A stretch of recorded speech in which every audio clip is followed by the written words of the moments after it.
I want to welcome people who are new tonight in a special way. Also want to welcome the women of dignity who are here. I know you had your own event at 6:30, which I struggled to get to but didn't make, and really delighted that you could be here and join us. And so a special welcome to you. Tonight, my colleague JT Rustad is helping with logistics since I'm doing the input, which I do literally once a year for this. They've been with us this year, and as planned from the very beginning of their time with us, will be going on to full-time employment sometime at month's end. So I take this opportunity, JT, to thank you for your water work and to wish you well on your next job, which will begin shortly. But as we say to every person who works at water, once you're in water, it's very hard to get out. It's really a very difficult Yeah. task to get out of the water. So we don't expect this is the last we will see of you. I want to begin, as we always do here at Water, with a land acknowledgement. We at Water are on the indigenous land in Silver Spring, Maryland, that is the traditional and the contemporary land of the Piscataway and Anacostan people.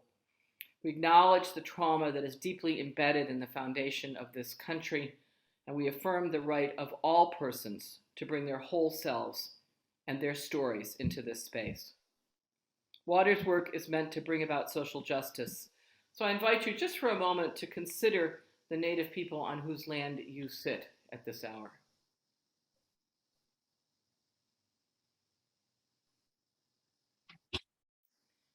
Thank you. It's also a good time to mute your phone so we have a nice clear line for this. Um, the way this particular program works is that the presenter, uh, tonight I will present, will offer something brief, usually 7 to 8 minutes, to spark our contemplation. And then we spend 22 minutes in silence together. It seems to give us enough time to really get into our own deep meditation. And then we listen for the gong that starts and ends that time. And when it's over, we open the floor for conversation. There are many styles of meditation, and you know best what gets you into a contemplative space, whether it's breathing, a word, or a phrase acting as a mantra. Whatever works best for you is fine. There is no prescription here for that. The key is that we're doing it together, that this is communal contemplation followed by dialogue, as Nancy Sylvester, who has pioneered this work, has taught us. So I ask you again to mute your phone until it's time to share after the meditation. We share the leadership in this group, so think about when you might want to have an opportunity to make a presentation. It's my custom to do one of these sessions each year. The shared leadership is really as much for me as for everyone else because it means that we all get to learn from each other. I challenge myself every year to do something original if I can. Other people will use poetry from others or music or a particular painting or something that has caught their attention, but I try to do something original just to make myself do it. So tonight I want to look at the question of our spirits ourselves. And JT, if you'll be so kind as just to put that cover up for a moment. I think some of you will recognize it. Women of a certain age will, thank you, will detect that I'm riffing off the title of a revolutionary book first published in 1970 by the Boston Women's Health Book Collective. Do some of you recall this book? Do you recall the cover? Did you read it? The cover had the iconic picture, Women Unite, Our Bodies, Ourselves, a book by and for women. The point is that women knew then, and even today, know very little about our bodies and have even less control over them, more so now. The feminist movements of the 70s until now have pledged to change that. The material that makes up the book, Our Bodies, Ourselves, the materials were first gathered at a workshop in 1969, a workshop entitled Women and Their Bodies. The publication by that name became a stapled together newsprint publication in 1970. It sold for 75 cents. Then in 1971, Our Bodies, Ourselves became a bestseller. It sold for 30 cents.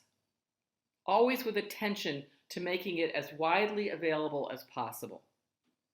In 1972, Our Bodies, Ourselves went mainstream under the authorship of the Boston Women's Health Book Collective. It has been published since in 33 languages and updated every 4 years or so, until in 1998, the huge compendium volume, nearly 800 pages of collective wisdom and up-to-date information, entitled Our Bodies, Ourselves for the New Century, came out.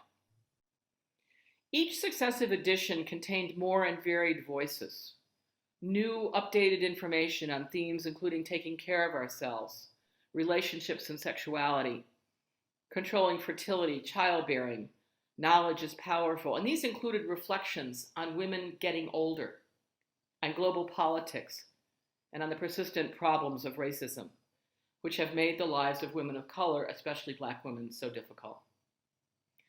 This extraordinary book project, developed collectively over 5 decades, changed millions of women's lives.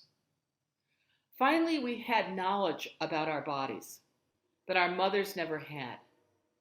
And we had an invitation and places to share it. And we had a mandate to keep growing, deepening, and broadening the community. In 2022, the online resource Our Bodies, Ourselves Today is a well-established project of Suffolk University Center for Women's Health and Human Rights, as a new generation of women and now non-binary people keep this important ball rolling.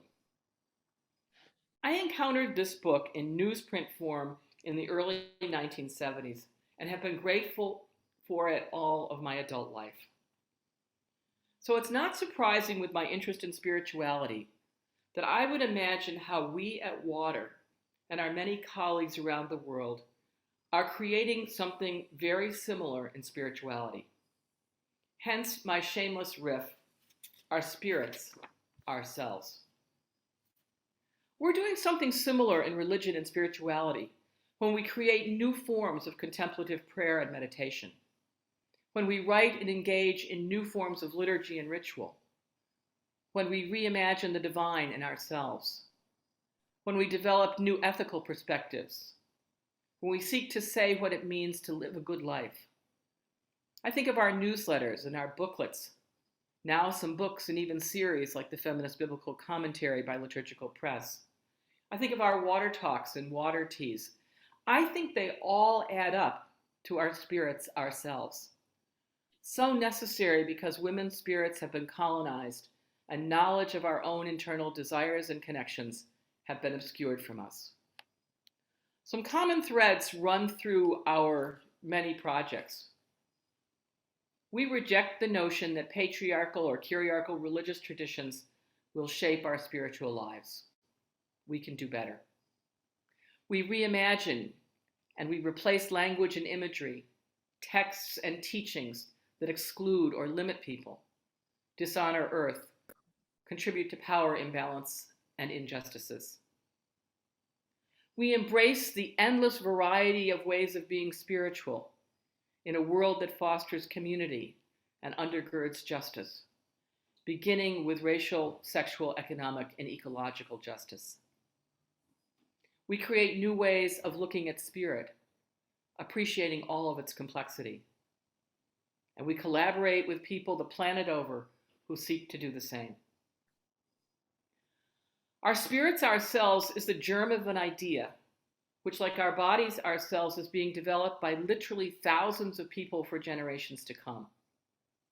Tonight, I'm simply introducing it and giving it a name as a global project, trying to cluster things and organize it a bit. I'm anxious to see if and how it might unfold. So you heard it first tonight. What do you think? What will be your role in it? If you were to share your unique way of engaging in your spiritual life, of being part of a community of people trying to bring feminist religious values to the work of social change, what would you contribute? What quilt piece of spirit, maybe a bit of music, a prayer, silence, a favorite text, a new insight, a work of art, what would you add to the large quilt we might sew together as we construct our spirits ourselves. Let us turn now to a time of communal contemplation, the shared and sacred silence, to see what is right there in our own imaginations, in our own hearts, in our own minds, what of our spirits ourselves might emerge. Enjoy your silence.